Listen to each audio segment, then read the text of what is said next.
HMPV এবং আবার lockdown, নাকি তোমাদের পরীক্ষা বন্ধ, স্কুল বন্ধ, কি হতে চলেছে? অনেক ইউটিউব চ্যানেলে অনেক কিছুই জানছো। আজকে তোমরা জানতে পারবে এর সত্যতা কতটা এবং তোমরা নিজেদেরকে সেফ কতটা রাখতে পারবে, কি কি করলে সেফ থাকবে এবং কেন এটা হয়, ভয় পাওয়ার কারণ আছে কি না, সব জানতে পারবে। তাই ভিডিওটি শেষ পর্যন্ত দেখো এবং অবশ্যই নিজেকে সেফ রাখার সঙ্গে সঙ্গে তোমার পারিপার্শ্বিক সমাজকেও সেফ রাখার দায়িত্ব তোমার।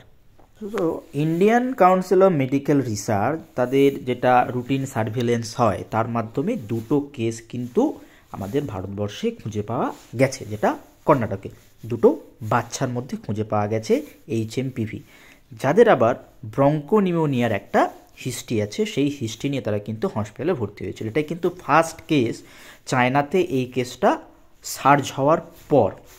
এবারে আমাদের জানতে হবে যে হোয়াট ইজ দ্য HMPV। HMPVটা কী? HMPVটা সেই ভাইরাসই যারা আমাদের কমন কোল্ড হয়, যেটা সাধারণ সর্দি কাশি, তার কিন্তু সিমিলার, অর্থাৎ সবাই কম বেশি আমরা আক্রান্ত হয়েছি কমন কোল্ডে। তো এটা আপার রেসপিরেটরি ইনফেকশান করায়, আবার লোয়ার রেসপিরেটরি ইনফেকশানও কিন্তু ঘটাতে সাহায্য করে। আপার রেসপিরেটরি ইনফেকশান হয় সমস্ত এজের, আর লোয়ার ইনফেকশানটা কিছু কিছু লোকের হয়। এটা কিন্তু তোমার শীতকাল এবং বসন্তের শুরুতে খুব বেশি দেখা, যেটা অলরেডি এখন যেটা চলছে এই ব্যাপারটা। সিমটমটা কমন কোল্ডের মতোই হয়, সাধারণ যে কমন সর্দি কাশি হয় সেরকমই হয়।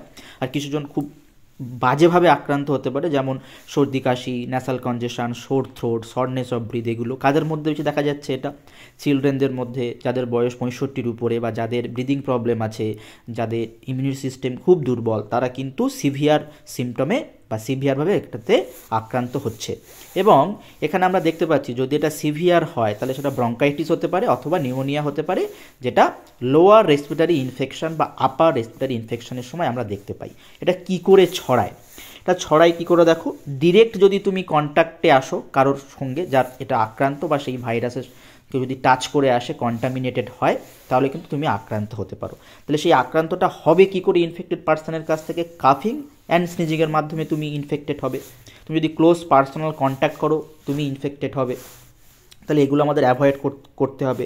তারপরে তুমি যদি তার টাচিং মাউথ বা নোজ অর আইস, তার মাউথ নোজ টাচ করো ইনফেক্টেড পার্সনের, তখনও তুমি হতে পারো। তাহলে কি করে প্রোটেক্ট করবো আমরা?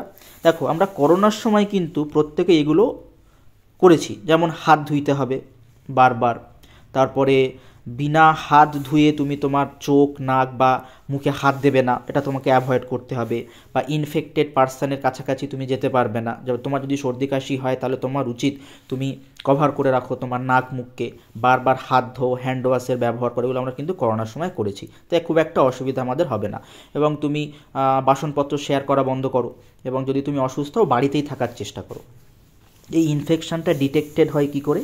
এই ইনফেকশানটা নিউক্লিক অ্যাসিড অ্যাম্প্লিফিকেশান টেস্টের মাধ্যমে কিন্তু ডিটেক্ট করা যায়, যেটাকে NEET বলে। অথবা ডাইরেক্ট ডিটেকশান আমরা দেখতে পাই viral antigens in respiratory secretion using immunofluorescence বা এনজাইম অ্যাসে বলা হয়। ট্রিটমেন্ট কি? তেমন কোনো ট্রিটমেন্ট বা তেমন কোনো কিছু এখনও কিন্তু সোকল্ড নেই, প্রিভেন্ট করার মতো নেই।